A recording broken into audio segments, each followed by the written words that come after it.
నేను మొట్టమొదటిసారిగా అంటే 2001 నుంచి తెలంగాణ ఉద్యమ మూమెంట్ జరుగుతున్న తరుణంలో నేను ఒక ప్రైవేట్ స్కూల్లో టీచర్గా పనిచేస్తుంటేనే ఆ తరుణంలో విద్యార్థులతో పాటు రాస్తా రోకోలు తర్వాత అలాగే రాష్ట్ర వ్యాప్తంగా ఇచ్చినటువంటి పిలుపులో రైలు రోకోలు కానీ మిలియన్ మార్చ్ అలాగే ట్యాంక్ బండ్ మీద విగ్రహాల విధ్వంస కార్యక్రమాలు కానీ ప్రతి ఒక్క కార్యక్రమంలో మేము పాల్గొనడం జరిగింది.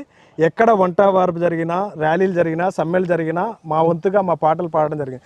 తెలంగాణ ఉద్యమంలో పాల్గొనడం అనేటటువంటిది అది మర్చిపోలేనటువంటి తరుణం. కానీ ఆ ఉద్యమంలో పాల్గొన్నటువంటి ఉద్యమ కళాకారులకు ఏదైతే ఆ గత ప్రభుత్వం ఏదైతే చెప్పిందో ఉద్యోగాలు ఇస్తామని చెప్పేసి అందులో కేవలం కొద్ది మందికి మాత్రమే నిజమైనటువంటి ఉద్యమ కళాకారులకు ఇచ్చేసి మరి నాణ్యత లేనటువంటి అంటే ఉద్యమంలో పనిచేయనటువంటి ఉద్యమ కళాకారులకు రసమై బాలకిషన్ తన వంతుగా అంటే వాళ్ళ దగ్గర నుంచి డబ్బులు తీసుకొని వాళ్ళకు ఉద్యోగాలు ఇచ్చినటువంటి తరుణం. సో తెలంగాణ ఉద్యమంలో మేము పాల్గొంటూ తెలంగాణ ఉద్యమ చైతన్యం కోసం వివిధ రకాలుగా పాటలు పాడుతూ నిరంతరం శ్రమిస్తూ